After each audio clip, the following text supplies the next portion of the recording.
Welcome to the Kami Podcast, a journey toward conscious leadership.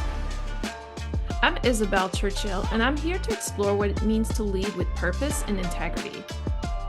Inspired by Kami, the Japanese idea of the spirit within everything, we'll uncover how to lead from your true self in business and life. Let's explore what this podcast is all about. Welcome, everyone. I am your host, Isabel Churchill. I'm very excited to be here today to share something that I woke up with. First of all, I woke up at 3 a.m. And by 4:30, I was out of bed, walking my dog and then doing my workout. It's just that kind of morning. And here I am. It's not even 7 a.m. and I'm recording this episode. Well, that's my life. Welcome to my life. Today, I had a thought while I was making my smoothie this morning, and I thought, this is probably a question that other people are asking is, do you have to be spiritual to be a conscious leader?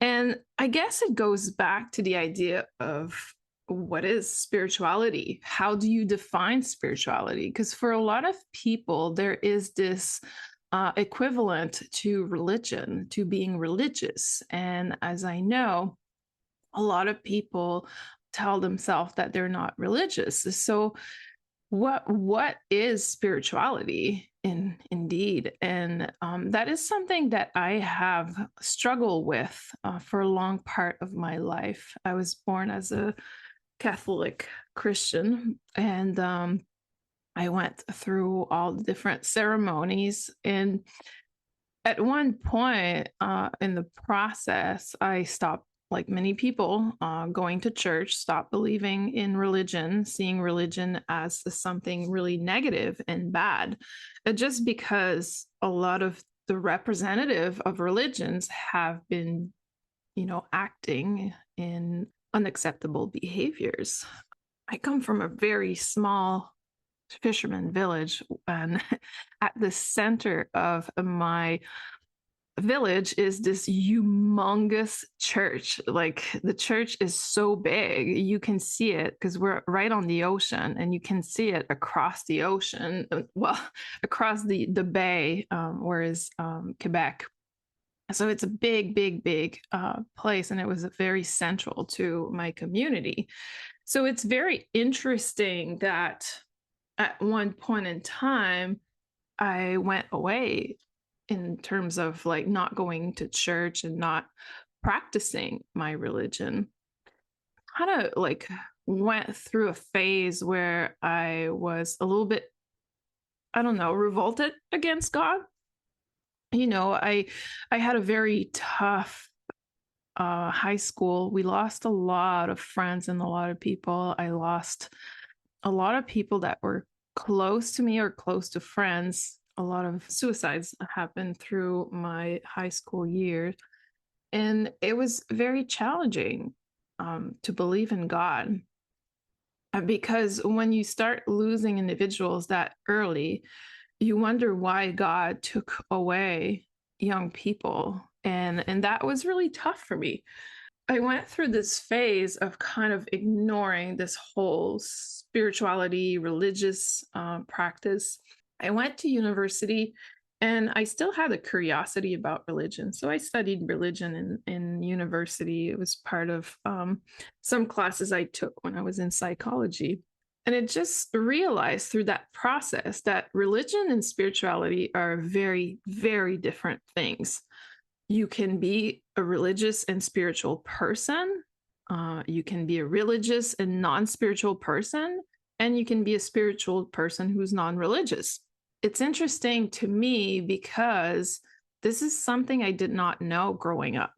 And I wish I would have had that education, because it would have made my life different. I would have seen things differently. Spirituality came to me when I started learning Reiki in 2013. It came in the form of connection with intuition, with my guides, which was very new age. not necessarily something that at first I was open to. I was very closed off to it. But while I was practicing Reiki, I started having experience that I could not explain. As somebody who's very curious, love to research, I always looked into these things and tried to understand. And I found some answers in the esoteric slash new age approach. So that kind of was my door opening. A lot of people say the awakening. And it allowed me to dive a bit deeper. Over 12 years after, in hindsight, I realized that for me, spirituality takes a whole different perspective and definition. I come to a place where I no longer believe in an external God. I don't believe that God is outside of us. I do believe in a higher power of God, but I don't think it is something that is separate to us. I don't think it's something that judge us or that will intervene on our life. I think it's part of us. We are the miracle of God. When you look at the physical body and how we operate and we still don't understand how we function, that to me is a miracle, the miracle of life. So for my spirituality, I see it now as this deep connection with my true self. And what I mean by that is very difficult to explain because it is something that you experience, and you'll experience it through moments of deep connection with yourself, moments where you are really engaged and committed to yourself, aware and observant of yourself, and just in that space of acceptance and neutrality. This is how I explain spirituality for myself. Being a spiritual being or somebody who is spiritual is somebody who have found this deep connection with their self, knows how to get back to it in some ways. And maybe you'll define spirituality different, but from that perspective, if you ask the question, in order to be a conscious leader, do you need to be spiritual? I would say, well, you need to be on the spiritual path because you cannot be a conscious leader without knowing yourself. You cannot be a conscious leader without having this deep connection with yourself and knowing when, what, and the why of your life. It is a path. It's not a destination. And I want to make that clear. I don't claim to be at the destination. To me, it is a path. I'm constantly diving into my spirituality and I'm constantly exploring my path as a conscious leader. I don't think that I will attain the destination in my lifetime because I think there's always something to discover. And I always say to my students, if we are truly enlightened, we're definitely not in a physical body. So if we are truly living in alignment with our true self, that's when we become, a light body. When you go back to source, to God, to the universe, whatever you want to call it. To me, I've noticed through my practice and my teachings that a lot of people fear the word God or have some kind of negative connotation to it, especially when I teach in France. I've noticed that my French audience has a very negative perspective to the word God, unless they are, again, Christian and involved in the religion. But in general, if you invite somebody to say, I am God, there is a very strong discomfort in that expression. And I just want you to be open for 1 minute and think about it. Why? And if you're that person, you, or why are people or some people so uncomfortable with saying, I am God? And I thought about that. This is something I've gone through and I'm going through too as well.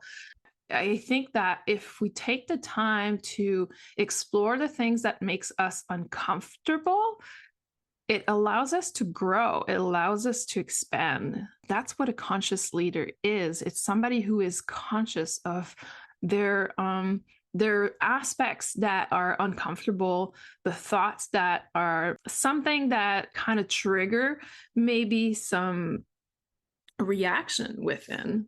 So I think it's important to really sit down and think about this for a second. I'm not trying to make this episode religious or anything. I want us to objectively or subjectively explore what it means for us to be God. I am God. And this is said in a very humble way. This is not said in a perspective that I am God, I am above you. Because again, to me, God, the perspective of God is your light within, it's who you are inside. Yeah, just think about that. Like, there's a lot of aspects to this idea of having God within, having a God seed or light or essence, whatever you want to call it. That's what I find interesting is when individuals tell me they don't like the word God, they prefer the word universe. I always find that curious.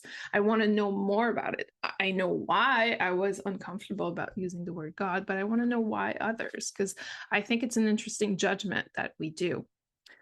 And I also believe that through the ages of civilization, we've been taught to fear God. We've been taught to fear his judgment, his decision in some religions, of course. And that is very unhealthy. Why would somebody teach you to fear your essence? To fear was within you. So I'm not trying to make this a debate, a religious debate. I'm just trying to make it a conversation about how I perceive spirituality and how, for me, this is part of who you are.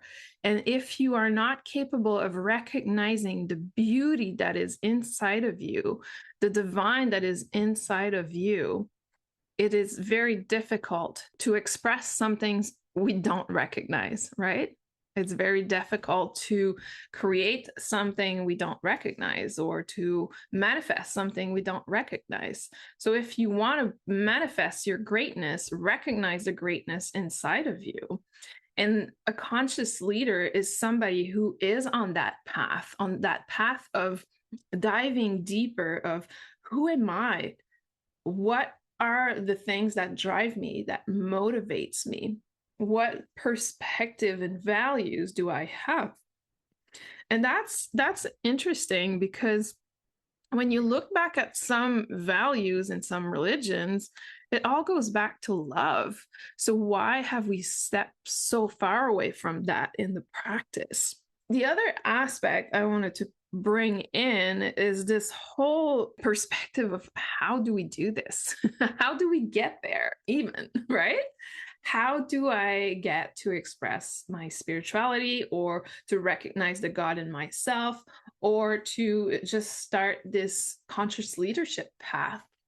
And to me, I feel like it started with Reiki. A lot of people know about Reiki. Some people have some judgment about Reiki. For me, I've always been attracted to it. I shouldn't say that because I was pulled by my friend into my class. So I was not always attracted to it. But after being trained in it, it stayed in my life for ever since. So I've been practicing Reiki since 2013. I became a master teacher in 2017, and I recertified with Franz Stina in 2025, so at the beginning of this year. And the reason why I recertified with Franz is because I felt like his teachings were getting me closer to my true self. And when you start learning Reiki through what I call the modern Reiki or the Western Reiki, you see it as a healing modality, energy healing. And some people teach it with very much new age and esoteric approach, such as crystals and guides and all that. And I'm not saying it's bad. I'm not saying it's good. It's just like that. For me, it was the right path. eventually took me to the Eastern type of Reiki, which is a little bit more on the side of meditation, chanting, breathing. So, those are all techniques that allowed me to slow down, to create space for myself, and also master the mind. I find that we lose ourself when we're too much in the mind. It's so easy to lose sight of what's inside of you when you allow your mind to be the driver. Your mind should not be the driver. It should be the doer, of course, but only when asked from your essence, only when it's in alignment with your true self. So I have learned with Reiki to slow down, to center myself, to ground myself, and to get out of my head. And a lot of you will probably resonate with this in the sense that we tend to spend a lot of time in our heads. Just that is important to realize that when we get out of our head, we get into ourself. And in the practice of Reiki in Japanese tradition, the power center is located at the root chakra or below the belly button, which they call the hara. And to me, that makes so much sense because if you are on the spiritual path, if you are a conscious leader, you'll hear someday people saying, well, just go to your heart, connect with your heart, and make decisions from the heart, not the head. And that to me, being somebody who's super, super in the mind, always been very logical until I found Reiki. I did not understand what it meant. What do you mean making a decision from the heart? And then people are like, well, make sure you feel expanded, you feel like you love it, feel the energy upward. And to me, that was just like, what are you talking about? And when I found Reiki with Franz Tina, he said something that really made me realize that I wish I would have heard back in 2013 is that before you can connect with your heart, you have to be grounded in your roots, in your center. Center here being your lower belly. And with different techniques, such as breathing through the belly, you are bringing a lot more grounding. And what I mean by grounding is being in your body, being in the physical body. I often teach people that in order to be capable of being intuitive and communicating with guides and all this, you have to start communicating with yourself. You have to start paying attention to your thoughts, your physical body, your own energy. And what Franz said really resonated with me because you have to start to be in your physical body before you can even connect with your heart. Otherwise, you're not grounded. You're not grounded in reality. You're not grounded in your body. You're not ready to receive. The body is your portal, it's your container, it's what receive the information and process it. That really spoke to me. So I feel like as a conscious leader, even if the word spirituality doesn't speak to you, I invite you to ground yourself. And by that, it could be as simple as a deep breath in your nose, bringing the air in your lower belly, and a deep exhale through your mouth, bringing all the air out of the belly, just like you're filling a balloon full of air and just deflating that balloon. This is what I invite you to do in order to ground yourself. A lot of people will say, oh, my grounding technique, I go for a walk. Sure, go for a walk. But if you're listening to music, if you have earphones, if you're listening to something, talking to people on the phone, that's not grounding. You're still in your head. So get out of your head, like remove those earphones and walk with consciousness of your space. Pay attention to your feet to the ground. Pay attention, observe what is around you. How do you feel? What do you smell? What do you hear? The most important part of grounding is your senses. Your senses are there to bring you back to the now. And if this is too complicated for you, maybe you need to do a physical activity. And again, when you're doing physical activity, are you in your head? Are you listening to music, distracting yourself? I want to be really clear about grounding. Grounding is a physical experience of the body. So if you're in your head while you're doing your grounding, it's not effective. It's not going to be enough. I stopped doing visualization for grounding a few years ago because I realized that it was grounding through my head, but I need to ground through my lower belly, my lower chakra. My whole physical body needs to feel this grounding.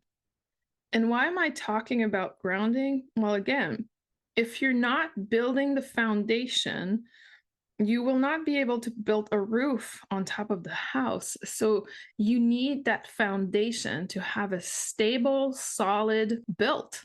And this is what is needed when we say connect to your heart to make your decision, to gain clarity. You have to be grounded in order to be able to go to the next level, which is your heart. A lot of us are like kind of reverse in the process. We start at the head, then go to the heart. And sometimes, if we're good, we're going to think about the lower body, the center. But your power center should be the first step, then into the heart, and then into the head.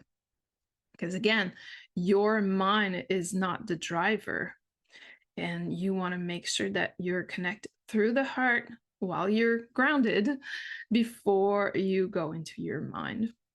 And this is a process that a lot of conscious leaders will explore in their path. Why? Because when you become in alignment with what you want to accomplish, in alignment with what you want to create, you have to really know yourself. You have to be grounded. And when you're grounded, the external perspective, the external players, like the people around you, your network, etc., will not have the same impact on you. You're not going to be shaken by the world as much. So this grounding is essential for you to be in a mindset of, I am welcoming opinions of others, but this is not going to shake my foundation. This is not going to be something that make me afraid of accomplishing things, afraid of making decisions, afraid of taking that leap. This is a very interesting conversation that we will continue eventually, of course. And actually, next week, we're going to have my Reiki teacher, Franz Dina, as a guest. I'm very excited for him to share his perspective. It will continue a little bit that idea of spiritual, and he will share things with us that are essential, I think, for a conscious leader. And I also invite you to reach out to share your thoughts. This is a platform where we're very open to hear what you have to say. I want to create a community around this. And also, if you are a conscious leader or you are on that path, feel free to reach out. I know you have something you can share with the audience. And this is my goal, is to give a voice to all the individuals out there that are doing work that feels in alignment with themselves, and they just want to share their story. I'm really, really happy to share this platform with you. So feel free to reach out, and I look forward to next week for our next episode with Franz Dina.